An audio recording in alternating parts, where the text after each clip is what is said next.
Hi friends, free mentorship ప్రోగ్రాంలో భాగంగా already మనం పాలిటీ క్లాసెస్ 30 కంప్లీట్ చేసుకున్నామండి. ఇప్పుడు వచ్చేసి 14 క్లాస్ అనమాట. ఆల్రెడీ మనము ఏదైతే ప్రధానమంత్రులకు సంబంధించినటువంటి ఎవరైతే ఉన్నారో వాళ్ళకి సంబంధించినటువంటి సీక్వెన్స్‌తో పాటు వాళ్ళకి సంబంధించినటువంటి టైంలో టైంలో ఏమేమి చేశారు అన్న దానిపైన మనం చర్చించుకుంటున్నాం. ఆల్రెడీ ఇందిరాగాంధీ గురించి మనం కంప్లీట్ చేసుకున్నాం. నెక్స్ట్ ఇందిరాగాంధీ గురించి చెప్పుకున్నాం. మొరార్జీ దేశాయ్ గారి గురించి కూడా మనం చెప్పుకోవడం జరిగింది.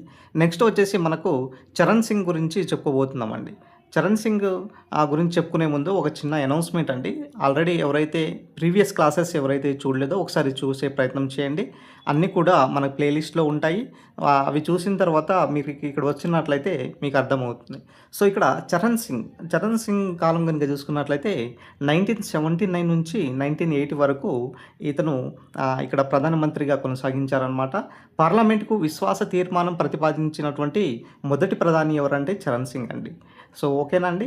నెక్స్ట్ భారతీయ క్రాంతి దళ్ మరియు సంయుక్త విధాయక్ దళ్ సంస్థలను నడిపారండి. ఈయన కాలంలో భారతీయ క్రాంతి దళ్ మరియు సంయుక్త విధాయక్ దళ్ను సంస్థలను నడిపారు.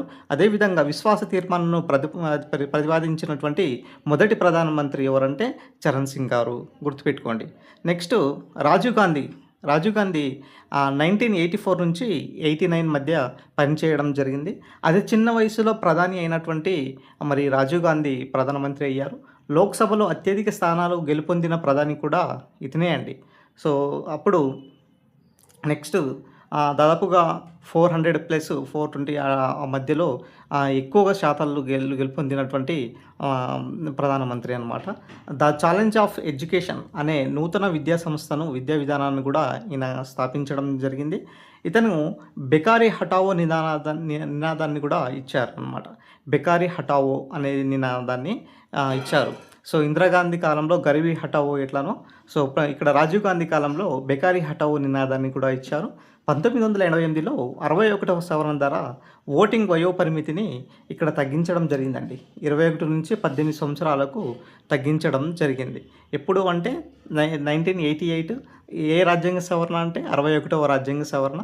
ఎన్ని సంవత్సరాలు తగ్గించారంటే 21 నుంచి 18 సంవత్సరాలకు ఇక్కడ తగ్గించడం జరిగింది, గుర్తుపెట్టుకోండి. నెక్స్ట్ వచ్చేసి మనకు ఆఫ్రికా ఫండ్ను ఏర్పాటు చేయడం జరిగిందండి. ఇక్కడ ఆఫ్రికా ఫండ్ను ఏర్పాటు చేశారు. నెక్స్ట్ బోఫోర్స్ అదేవిధంగా ఫెయిర్ ఫాక్స్ కుంభకోణాలను వెలుగులో చూసినాయండి. ఇతని కాలంలో బోఫోర్స్ మరియు ఫెయిర్ ఫాక్స్ కుంభకోణాలలో వెలుగు చూశాయి.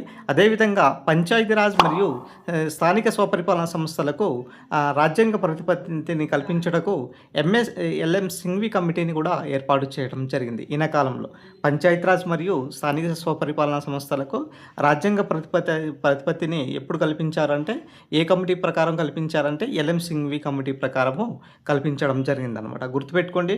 ఇక్కడ ద ఛాలెంజ్ ఆఫ్ ఎడ్యుకేషన్ అనే నూతన విధానాన్ని ప్రవేశపెట్టడము, బెకారీ హటావో నినాదాన్ని ఇవ్వడము, అదేవిధంగా ఓటింగ్ వయో పరిమితిని తగ్గించడము, ఆఫ్రికా ఫండ్ను ఏర్పాటు చేయడం, బోఫోర్స్ ఫెయిర్ ఫోర్స్ కుంభకోణాలను చూడడము, పంచాయతీరాజ్ స్థానిక స్వపరిపాలన సంస్థల్లో ఎల్ఎం సింఘ్వి కమిటీని ఏర్పాటు చేయడం కూడా ఇవన్నీ కూడా మనం రాజీవ్ గాంధీ టైంలో చూసామన్నమాట.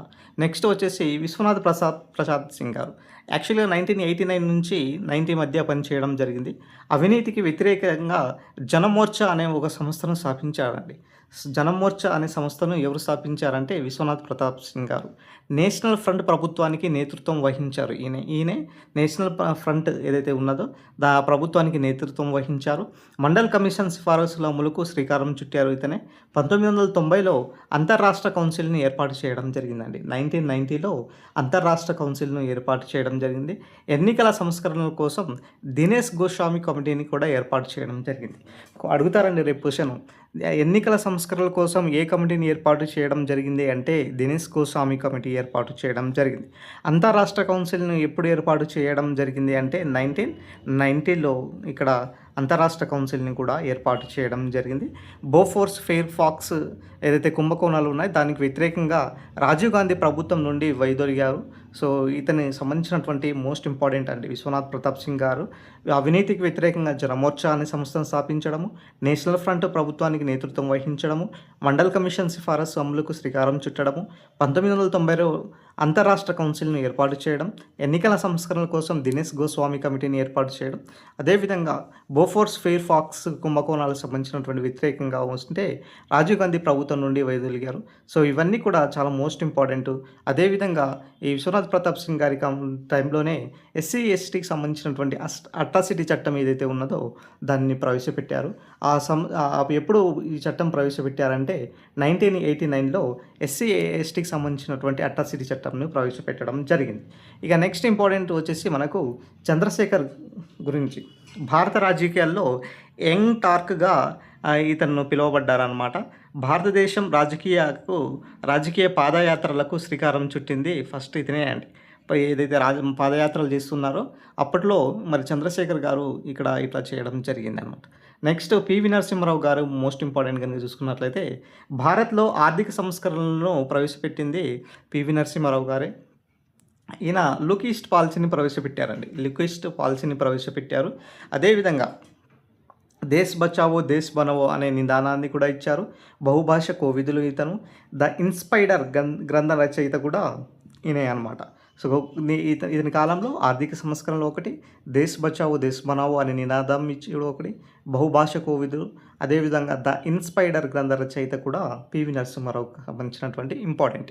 నెక్స్ట్ వచ్చేసి మనకు అటల్ బిహారీ వాజ్పేయి గారి గురించి ఇక్కడ చూడండి, చాలా ఇంపార్టెంట్. కేంద్రంలో అత్యధికంగా 24 పార్టీల మద్దతుతో ప్రభుత్వాన్ని ఏర్పాటు చేశారు అటల్ బిహారీ వాజ్పేయి గారు. 1998లో పోఖ్రాన్‌లో రెండవసారి అణు పరీక్షలను నిర్వహించారు. మరి కార్గిల్ యుద్ధానికి సమర్థవంతంగా ఎదుర్కొన్నటువంటి ప్రధాని ఎవరంటే అటల్ బిహారీ వాజ్పేయి గారు.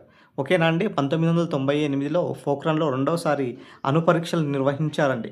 ఓకేనా. దీన్ని గుర్తుపెట్టుకోండి. కార్గిల్ యుద్ధాన్ని కూడా సమర్థవంతంగా ఎదుర్కొన్నారు. అదేవిధంగా 24 పార్టీల మద్దతులో కూడా ప్రభుత్వాన్ని ఏర్పాటు చేయడం జరిగింది.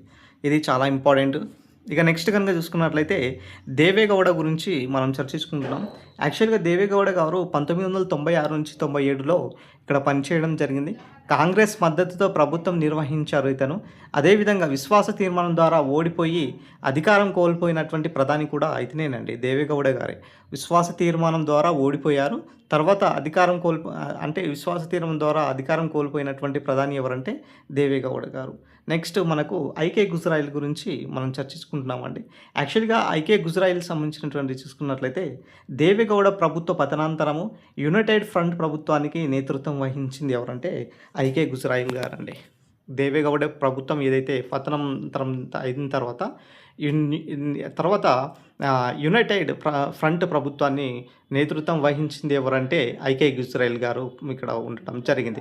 నెక్స్ట్ మోస్ట్ ఇంపార్టెంట్ ప్రధాని వచ్చేసి మనకు మన్మోహన్ సింగ్ గారండి. మన్మోహన్ సింగ్ కాలంలో 2005లో సమాచార హక్కు చట్టాన్ని ప్రవేశపెట్టారు. అదేవిధంగా 2005లోనే బాలల హక్కుల చట్టాన్ని ప్రవేశపెట్టారు. అదేవిధంగా 2005లోనే జాతీయ గ్రామీణ ఉపాధి హామీ పథకాన్ని ప్రవేశపెట్టారు. అదేవిధంగా 2007లో జాతీయ బాలల హక్కుల కమిషన్ కూడా ఏర్పాటు చేయడం జరిగింది. 2009లో వృద్ధుల సంరక్షణ చట్టాన్ని కూడా ప్రవేశపెట్టారు ఇతని కాలంలోనండి.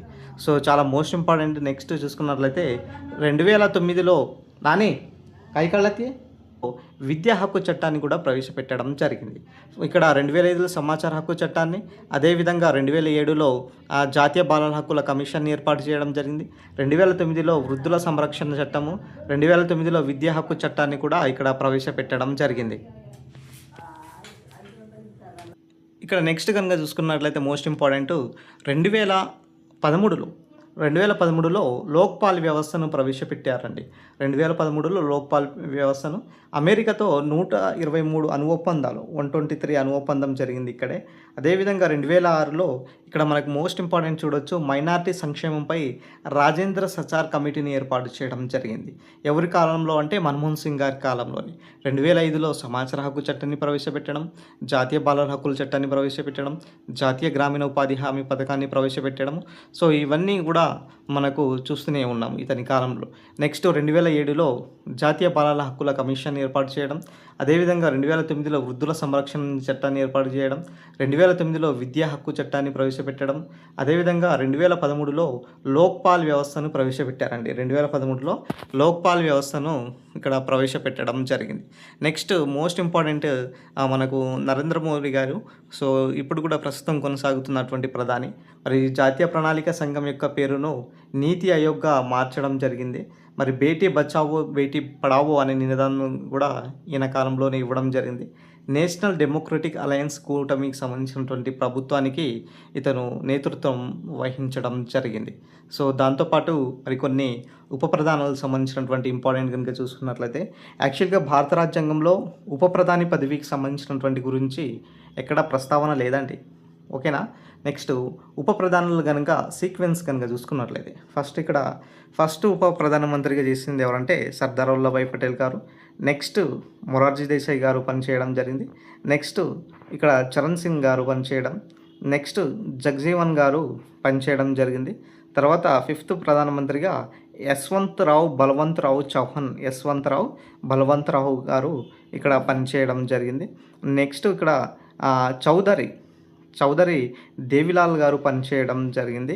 అదేవిధంగా ఎల్కే అద్వానీ కూడా ఇక్కడ పనిచేయడం జరిగింది.